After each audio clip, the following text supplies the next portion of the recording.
ચૂંટણી પૂર્વે સંગઠનને મજબૂત બનાવવા માટે કોંગ્રેસ એક્શન મોડમાં આવી છે.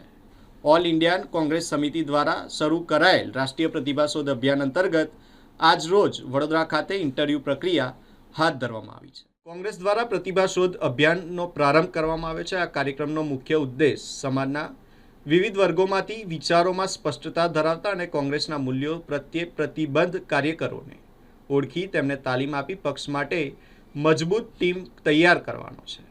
આ કાર્યક્રમના અનુસંધાને રાષ્ટ્રીય મીડિયા વિભાગના ચેરમેન પવન ખેડાની સૂચના અને અમિત ચાવડાની મંજૂરીથી ગુજરાત પ્રદેશ કોંગ્રેસ દ્વારા નિયુક્ત આગેવાનો વડોદરા ખાતે ઉપસ્થિત રહ્યા હતા. મધ્ય ઝોન ગુજરાતના નોંધાયેલા ઉમેદવારો માટે વડોદરાની ઉર્મી સ્કૂલ ખાતે ઇન્ટરવ્યૂ પ્રક્રિયાનું આયોજન કરવામાં આવ્યું હતું. આ પ્રસંગે અમદાવાદથી પધારેલા ડૉક્ટર અમિત નાયક, ગુજરાત પ્રદેશ કોંગ્રેસ સમિતિના પ્રવક્તા અને ટેલેન્ટ હન્ટ પ્રોગ્રામના પ્રભારી સહિત સોશિયલ મીડિયા વિભાગના ચેરમેન તથા વડોદરા શહેર કોંગ્રેસ સમિતિના પ્રમુખ ઋત્વિક જોશીની આગેવાનીમાં આ સમગ્ર ઇન્ટરવ્યૂ પ્રક્રિયા પૂર્ણ કરવામાં આવી છે. આ અંગે કોંગ્રેસના આગેવાનો દ્વારા કાર્યક્રમના હેતુ અને આયોજન અંગે વધુ માહિતી પણ આપવામાં આવી છે. અમે બીજી વાર વડોદરાના આંગણે આવ્યા છીએ, સંસ્કારી નગરીમાં. આની પહેલાં 2022માં પણ અમે એક આવું જ પ્રતિભા શોધનું આયોજન કર્યું હતું. ઘણી સારી પ્રતિભા અત્યારે મધ્ય ઝોનનું જે ઇન્ટરવ્યૂની પ્રક્રિયા છે વડોદરા ખાતે રાખવામાં આવેલી. આજે દેશમાં જે પ્રકારની જે સત્તાધીશો છે અને જે ઉદ્યોગપતિ મિત્રોના સહારે આજે ભારતીય જનતા પાર્ટી, જેની જોડે અમારી સીધી લડાઈ છે, રાજકીય લડાઈ છે ભારતીય રાષ્ટ્રીય કોંગ્રેસની, એક બાજુ ભારતીય જનતા પાર્ટીના જે સત્તાધીશો છે એમની વહારે એમની પાસે ખૂબ જ મોટી માત્રામાં જે રિસોર્સિસ, જે ઉદ્યોગપતિ મિત્રો જે મોટી મોટી ચેનલ હાઉસ છે એને ખરીદી રહ્યા છે અને ક્યાંક ને ક્યાંક ડાયરેક્ટલી યા ઇનડાયરેક્ટલી રીતે જે રીતે બીજેપીને સપોર્ટ કરી રહ્યા છે, એની સામે ગુજરાત કોંગ્રેસ અને જે એઆઈસીસી છે એમણે એવું નક્કી કર્યું કે ભાઈ આપણે આખા દેશમાંથી સંગઠનાત્મક અને ટીવી મીડિયાને અને સારી સારી પ્રતિભાઓ એવી શોધાઈને અમે લાવીએ કે જે કોંગ્રેસ પાર્ટીની વિચારધારાને લોકોની વચ્ચે લઈ જાય. ડિબેટ હોય, પબ્લિકલી ડિબેટ હોય, કોઈ કાર્યક્રમ હોય, ટીવી મીડિયાની ડિબેટ હોય તો કોંગ્રેસ પાર્ટીની વાત સારી રીતે રજૂ કરી શકે એવી વિવિધ પ્રતિભાઓને શોધવાનું કામ એઆઈસીસી અને ગુજરાત પ્રદેશ કોંગ્રેસ સમિતિએ ઝોન વાઇઝ ગુજરાતના 4 ઝોન વેચ્યા છે. ઉત્તર ઝોન, મધ્ય ઝોન, દક્ષિણ ઝોન અને સૌરાષ્ટ્ર ઝોન. એના ભાગરૂપે મધ્ય ઝોનના ઇન્ચાર્જ તરીકે અમે અહીંયા આવ્યા છીએ. આજે વડોદરા ખાતે મધ્ય ઝોનમાં 60 કરતાં વધારે લોકોનું રજિસ્ટ્રેશન થયું છે. એ લોકોને અમે આજે ઇન્ટરવ્યૂ માટે બોલાવ્યા છે વડોદરા ખાતે. એમના ઇન્ટરવ્યૂની પ્રક્રિયા ચાલી રહી છે. હું એવી અપેક્ષા રાખું છું કે બહુ ખૂબ જ સારી પ્રતિભાઓ આજે અમારી સામે આવી છે. યંગસ્ટર, એઆઈ જનરેશનને જાણનારા લોકો, ટેકનોલોજીને જાણનારા લોકો. ગુજરાત કોંગ્રેસ એક નવી ઊંચાઈએ જાય અને જે આજની જે ટેકનોલોજીનો જમાનો છે એમાં પણ ગુજરાત કોંગ્રેસ ભારતીય જનતા પાર્ટીને સારી રીતે ફાઇટ આપી શકે, પોલિટિકલ ફાઇટ આપી. અમારી જોડે ભાજપ જેવું રિસોર્સિસ નથી, અમારી જોડે કરોડો રૂપિયાનું ફંડ નથી. અમે એવો કોઈ દાવો નથી કરતા કે અમે વિશ્વની મોટામાં મોટી પક્ષ છીએ, અમારી જોડે એટલા મોટી સંખ્યામાં સંગઠનના કાર્યકર્તા છીએ. પણ અમે ચોક્કસ કે પેલું જે કહેવત છે પંજાબની, ચિડિયા નાલે બાજ લડાવવા, એટલે અમે 100% એવી પ્રતિભાઓ શોધીશું કે અમારો એક પ્રતિભા શોધનો એક કેન્ડિડેટ એમના 1,000 લોકો પર ભારી પડે અને એવી પ્રતિભાઓને શોધીને અમે ગુજરાત કોંગ્રેસમાં રિપ્રેઝેન્ટ કરીશું અને એવા લોકોને અમે પદાધિકારી તરીકે લઈશું અને આગામી દિવસોમાં આપને પણ વડોદરા કોંગ્રેસ તરફથી સારી સારી પ્રતિભાઓ મળશે અને આગામી કાર્યક્રમોમાં આપ એવી પ્રતિભાઓને ઓળખશો કે ભાઈ કોંગ્રેસનો આ ટેલેન્ટ એન્ડ કાર્યક્રમ છે એમાં ક્યાંક ને ક્યાંક સારા લોકો, નવા લોકો જોડાય. ચોક્કસ અમે અમારા શીર્ષ નેતૃત્વ કહે છે કે ભારતીય રાષ્ટ્રીય કોંગ્રેસ પાર્ટી ક્યારેય ચૂંટણીને ધ્યાનમાં રહીને કોઈ નિર્ણય નથી લેતું. પ્રતિભા શોધ અભિયાન અમે દર 3-4 વર્ષે લાવીએ છીએ. મેં આપને પહેલાં કીધું કે દેશની ચોથી જાગર એટલે મીડિયા. આ દેશમાં જે બી ઘટનાઓ છે, આ દેશના લોકોના જે બી પ્રશ્નો હોય એનું સૌથી પહેલું પ્રથમ કોઈ પ્લેટફોર્મ હોય, માધ્યમ હોય તો એ મીડિયા છે.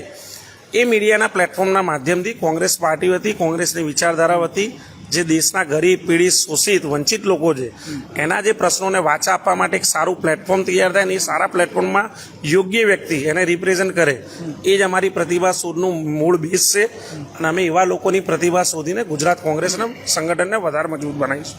બિલકુલ. તો આપે વાત કરી યુવાને ખાસ કરીને ચિંતા કરી, તો પછી હવે આવનાર ઇલેક્શન આવી રહ્યું, તો યુવાને કેટલી તક આપવામાં આવશે ઇલેક્શનમાં?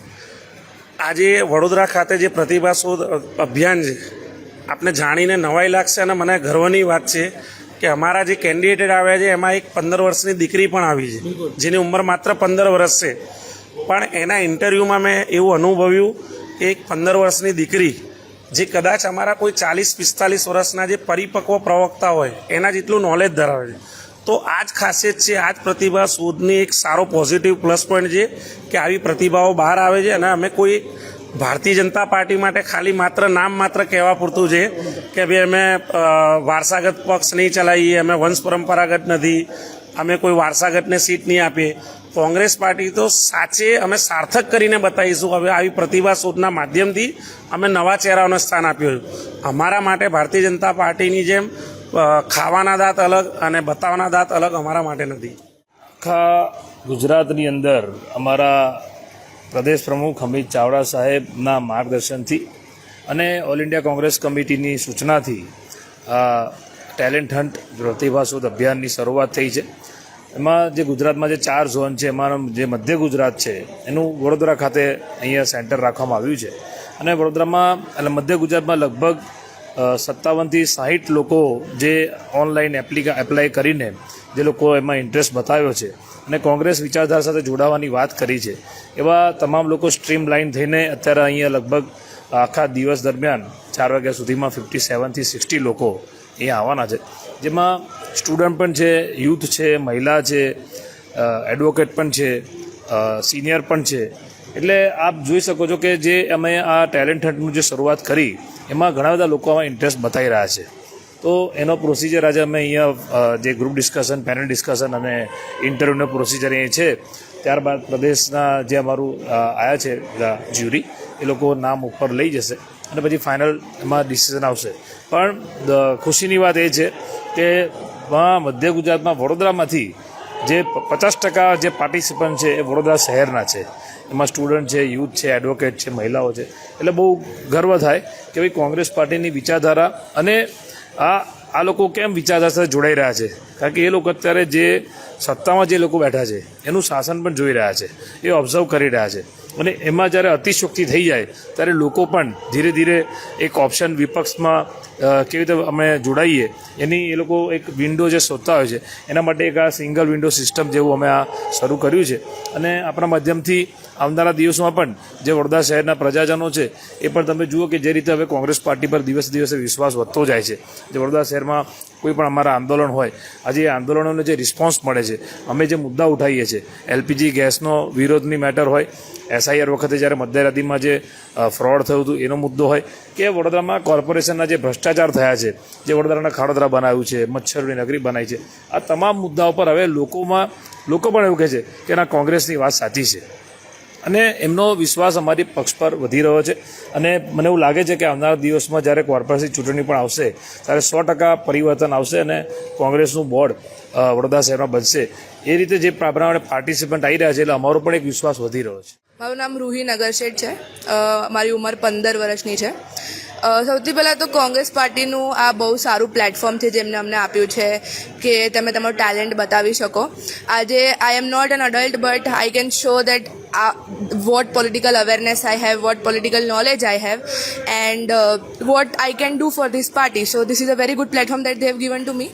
અને તમે વાત કરો કે ઇન્ટરવ્યૂ કેમ કોંગ્રેસ સાથે આટલી નાની ઉંમરથી જોડાવાનું કેમ કે હું કોંગ્રેસની જે આઈડિયોલોજી છે એના અંદર માનું છું. આઈ એમ અ 3rd generation કોંગ્રેસી and I believe I have the ideology of Congress in my blood કે આ દેશમાં બધા એક જ જેવા છે.